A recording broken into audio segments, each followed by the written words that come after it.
여기서는 여러분들과 같이 NCS 역량 찾아보기라고 하는 걸 같이 한번 해보도록 하겠습니다. 지금 우리가 하려고 하는 역량 찾아보기는 여러분들 학생들의 커리어 패스를 알아보기 위한 목적이 되겠습니다. 즉 다시 말해서 여러분들이 대학을 졸업해서 취업을 하게 되면 자기가 그 해당되어진 업무를 수행하게 됩니다. 그렇죠? 그래서 그 업무에 필요한 기본적인 소양, 그 다음에 기술적인 내용들에 대한 부분들을 여러분들이 찾기 위한 과정들을 같이 한번 살펴보도록 하겠습니다. 먼저 여러분들과 같이 역량을 찾아보기 위해서는 먼저 NCS라고 하는 것이 무엇인지에 대해서도 좀 알아볼 필요가 있습니다. 그래서 NCS가 무엇인지도 좀 살펴볼 예정이고요. 그리고 이 NCS에 따라서 여러 가지의 직무 능력이라고 하는 것이 구분되어 있습니다. 이걸 어디서 했냐면 국가에서 이걸 정의를 했고요. 이 국가에서 정의한 이 NCS 역량, NCS에 따라서 여러분들이 어떤 것을 준비해야 되는지를 살펴보는 게 이번 주 여러분들과 같이 생각을 해볼 문제가 되겠습니다. 자, 먼저 NCS가 뭔지 잠깐 살펴보겠습니다. NCS는 여기 정의가 돼 있죠. 여기 정의가 돼 있는데요.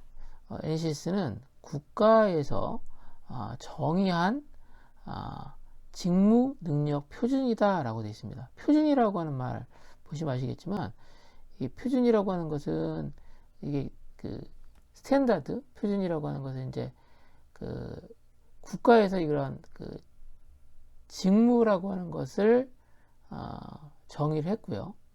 그 다음에 이 직무에서 요구되어지는 것들을 체계화한 거다라고 하는 거죠. 그래서 먼저 NCS가 뭔지를 잠깐 보면요. NCS는 여기 정의가 돼 있네요. 그렇죠? NCS라고 하는 것은 국가 직무 능력 표준이라고 돼 있고요.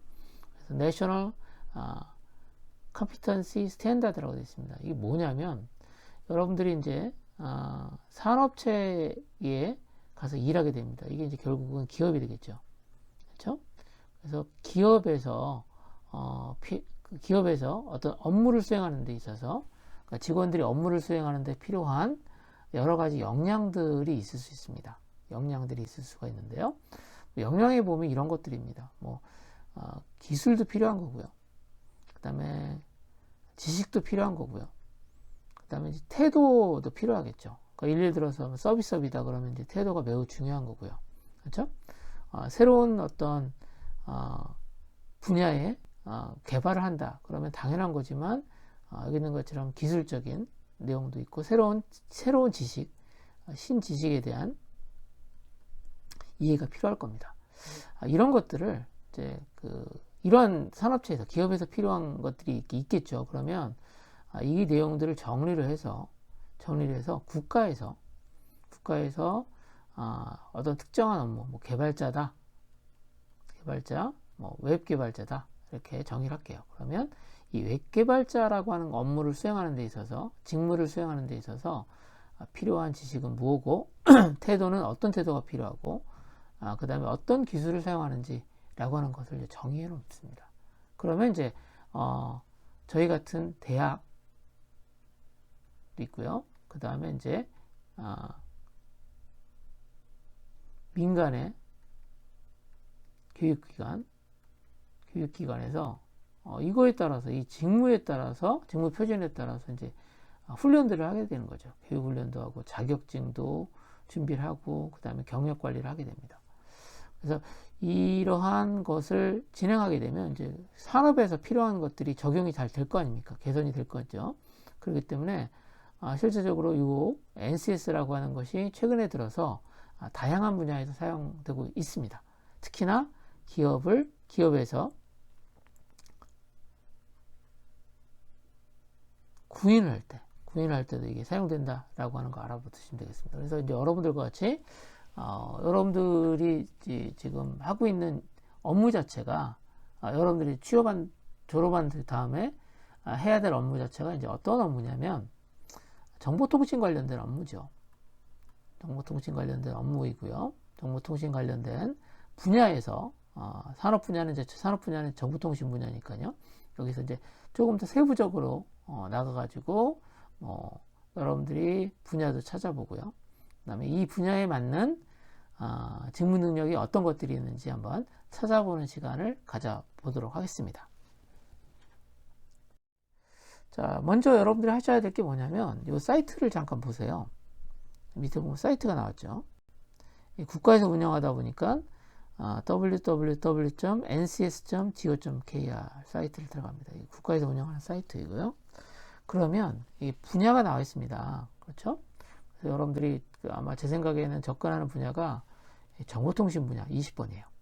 이걸 클릭 딱 합니다. 그러면 정보통신 분야의 산업 분야죠. 이건 산업 분야입니다. 산업 분야 20번 정보통신 분야에서 어떠한 세부적인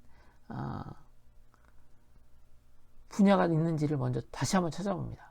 그 분야에 대한 검색을 먼저 하는 거죠. 검색을 한번 하시면요, 아마 다음과 같은 내용이 나올 것 같아요. 자, 그렇죠? 그러면 사실은 정보통신 분야도 되게 광범위하거든요. 그렇죠? 그래서 정보기술, 통신기술, 방송기술 나눠져 있습니다. 제 생각에 이제 컨텐트 관련된 컨텐트 개발이다. 컨텐트 개발이다. 라고 하면 이런 것은 또 방송기술에 들어가 있는 경우도 많이 있습니다. 그런데 이제 우리가 주로 응용을 개발한다. 라고 생각합시다. 응용 개발자. 그렇죠? 뭐 웹이나 또는 앱과 같은 응용을 개발한다라고 하면 이 중에서 어디를 찾아보셔야 되냐면 그러니까 정보 기술이 일단 들어가 있고요. 개발자는 어디에 들어가 그 다음에 또 하위에 보면 여러 가지가 들어가 있어요. 여기 보면 인공지능도 들어가 있고 밑에 보면 최근에 이제 한참 뭐 얘기가 많이 되고 있는 블록체인에 대한 분야도 이렇게 정의가 되어 있습니다. 그래서 여러분들이 여기 정보 2번에 있는 정보기술 분야를 이렇게 들어가시면 뭐가 들어가 이 안에 다시 세 분류가 들어가 있습니다. 그래서 중분류, 대분류는 정보통신이고요. 중분류는 1, 2, 3이 있는데 정보기술로 들어가고요. 그 다음에 여기서 다시 소분류에 정보기술 개발로 들어갑니다. 그러면 이제 세부 분야가 또 나오겠죠. 세부 분야가 또 나올 겁니다. 그래서 세부 분야를 들어가셔서 자, 여기서 다시 2번 항목을 찾아봤더니 2번 항목을 찾아봤어요. 그러니까 이게 2번이 있다는 것은 그 전에 뭐 2번 말고 1번도 있고 그렇죠. 여기 보니까 여기 나와 있는 것처럼 응용 소프트웨어 엔지니어링이라는 분야가 있습니다. 세 분야입니다. 세 분야. 세부 분야라는 거죠. 세부 분야까지 나옵니다. 세 분류라고 되어 있는데요. 그러면 여기서 여러분들이 이제 응용 소프트웨어 엔지니어라고 하는 것이 어떤 업무인지 직무라고 되어 있죠. 업무의 업무, 직업에 부여받은 업무입니다. 어떤 일을 하는지죠. 좀 더 정확히 그냥 간단히 얘기하면 잡입니다. 자, 어떤 일을 하나 보면 응용 소프트웨어 엔지니어링이라고 하는 것은 일단 기본적으로 프로그래밍 언어를 업무에 맞게 사용할 수 있어야 되는 거죠. 그러니까 프로그래밍 언어를 사용할 수 있어야 됩니다. 그렇죠? 그러니까 프로그래밍 언어는 다양하죠. 다양하고요. 다양한 프로그래밍 언어가 사용된다는 거죠. 자신의 업무에 사용되고요. 그리고 이러한 업무를 이 프로그래밍 언어를 사용해서 여러분들이 이제 뭘 하는 거냐면 업무에 맞는 소프트웨어를 설계하고 그 다음에 구현하고 테스트를 할 수 있는 일을 하는 겁니다. 업무를 보면. 그렇죠? 프로그래밍 언어를 사용해서 소프트웨어를 설계하고 구현하고 테스트도 하고요. 그 다음에 여기 있는 것처럼 사용할 수 있는 사용자들한테 배포라고 하는 것도 하고 그 다음에 버전 관리라고 하는 걸 통해서 소프트웨어의 성능을 향상시킬 수 있다라고 하는 업무를 합니다. 그래서 여기서 중요한 건 뭐냐면 내가 응용 소프트웨어 개발자가 되겠어. 그러면 응용 소프트웨어 엔지니어링이라는 직무를 여러분들이 수행한다라고 하는 겁니다. 그러려면 여기 나와 있는 것처럼 일단 프로그래밍 언어들이 사용된다라고 하는 거 이해를 하셔야 되고요. 업무는 소프트웨어의 설계부터 배포까지 그리고 관리까지 하는 거다라고 하는 것을 알아두시면 되겠습니다. 자, 그리고 여러분들이 이제 요거에 대한 직업에 대한 내용들을 살펴보시면 요 업무를 수행하는 직업들은 어떤 것들이지? 라고 알아보시고 싶으면 요걸 다시 클릭하시면 돼요. 그렇죠? 그리고 뭐 채용에 관련된 내용들을 확인하고 싶으면 요거를 확인하시면 되고요. 그 다음에 여러분들이 어떤 걸 내가 준비해야 되지? 라고 하면 요 내용을 살펴보시면 된다 라고 하는 겁니다. 그리고 이게 국가에서 운영하다 보니까 나름대로 잘 체계적으로 정의가 돼 있습니다. 나름. 그리고 이제 최근에 정의되어 있는 것들도 많이 있습니다. 자, 그래서 직업 정보를 보니까 그런 업무를, 그런 직무를 수행하는 사람들을 뭐라고 부르냐? 그런 직업은 여기 있는 거죠. 소프트웨어 개발자라고 부릅니다. 그리고 소프트웨어 개발자의 대표적인 것 중에 하나는 여기 있는 것처럼 웹 개발자나 응용 소프트웨어 개발자다라고 하면 되겠습니다. 그러니까 웹 개발자라고 하는 것은 아까 얘기했던 것처럼 어떤 거예요? 프로그래밍 언어가 사용되죠. 프로그래밍 랭귀지를 여러분들이 알아야 되는데 웹 개발 같은 경우에는 여러분 안드로이드 앱이다. 그럼 어때요? 안드로이드 앱이다. 그러니까 응용 개발할 때 보면요. 앱이다 그러면 얘는 이제 자바 언어를 알아야 되는 거죠. 그렇죠?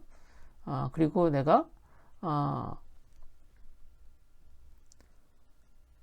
자바 언어를 알아야 되는 거고요. 또 하나는 여러분들 이제 요즘에 한참 웹 개발이다 그러면 여기 있는 것처럼 자바스크립트 잠깐만요. 자바스크립트도 알고 있으셔야 되겠죠. 그리고 이제 이걸 이제 프론트엔드 클라이언트 쪽 개발하시려면 HTML도 아셔야 되고요. 그다음에 CSS 이런 것들 아셔야 될 것 같아요. 그래서 여러분들이 개발 업무에 대한 세부 사항들을 좀 살펴보실 수 있어요. 그래서 여기 클릭하시면 세부적인 분류들이 나와요. 그래서 여기서 어떤 일을 하지? 라고 하는 내용들이 나옵니다. 자, 지금 여러분들과 같이 이제 NCS 정보통신 모듈에 있는 개발 업무에 대한 것들도 확인하는 것까지 살펴봤습니다. 어떻게 살펴하는지에 대해서요. 자, 그래서 다시 한번 직업 상세 보기 봤더니 이게 보니까 좀 더 많이 나왔습니다. 웹 개발도 다시 분야가 되게 많아요. 그렇죠? 게임 기획, 그 다음에 게임 운영, 그렇죠? 그 다음에 여기 있는 것처럼 엔스크린 개발자, 여기 있는 것처럼 웹 엔지니어, 웹 프로그래머, 상당히 다양하죠. 그렇죠? 그래서 사실은 지금 말씀드렸던 것처럼 소프트웨어 개발자도 범위가 되게 넓다. 라고 하는 것을 한번 여러분들 살펴볼 수 있습니다. 그래서 여러분들이 이제 하셔야 될 게 뭐냐면 여기 보시는 것처럼 NCS의 분야는 정보통신 분야에서 20번이었던 것 같아요. 그렇죠? 20분에서 내가 세 분류까지 한번 검색을 해보고 자기가 관심 있는 세 분류까지 하신 다음에 여기 있는 것처럼 자기가 실제 하고 싶은 나한테 할 만한 내가 하고 싶은 여기 있죠 직업이라고 할게요. 그렇죠? 직업의 목록들을 한번 찾아보시고 여기서 어떤 업무들을 하는지에 대한 것들도 여러분들이 세부적인 내용들을 한번 찾아보시는 것을 해보시면 되겠습니다. 자, 그래서 여기 보시면 웹 엔지니어다라고 하면 이런 거 해야 되는 거예요. 자, 여기 나와 있는 것처럼 어떤 업무를 하냐? 웹서버 구축하고요. 운영하는 업무를 합니다. 그렇죠? 그래서 이거를 하려면 여기 있는 것처럼 웹서버 구축도 할 수 있어야 되고요. 그 다음에 구축되어진 웹서버에 대한 것을 점검하고 튜닝, 문제가 있는지 없는지 같은 것들도 테스팅을 해 보셔야 되는 거고요. 그리고 기존에 개발되어 있는 웹서버 프로그램 데이터베이스, 그다음에 이메일 서버 같은 걸 서로 연결해 가지고 프로그램 간의 연결, 그다음에 유지보수를 담당한다라고 하는 거죠. 그렇죠? 그러니까 한편으로 보면 이 업무를 하려면 얘도 프로그래밍 언어에 대한 프로그램 랭귀지에 대한 업무를 좀 알고 있어야 되겠죠. 당연하겠죠.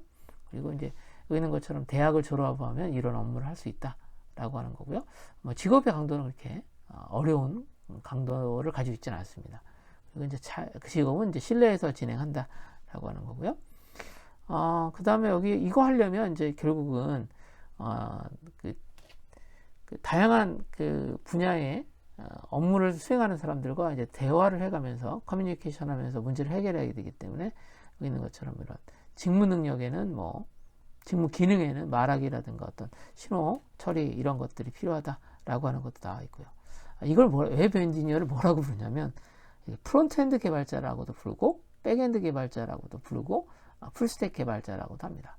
그러니까 이 업무는 전체 업무에서 전체 업무 웹 관련된 업무가 있는데 이것을 이제 다시 나눠보는 거죠. 프론트엔드 단, 그다음에 여기 있는 거죠. 백엔드 단 개발자, 우리 전체를 다 할 수 있는 풀스택 개발자.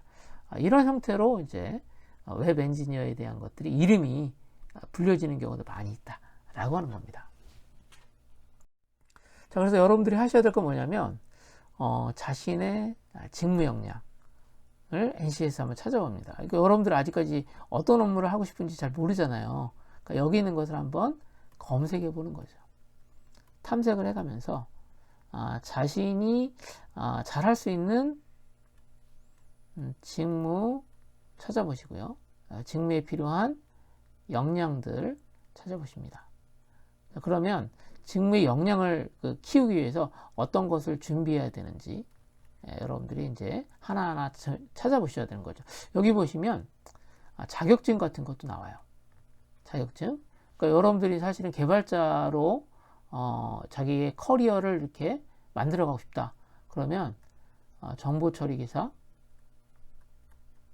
1급 자격증 이런 거 따셔야 되는 거죠.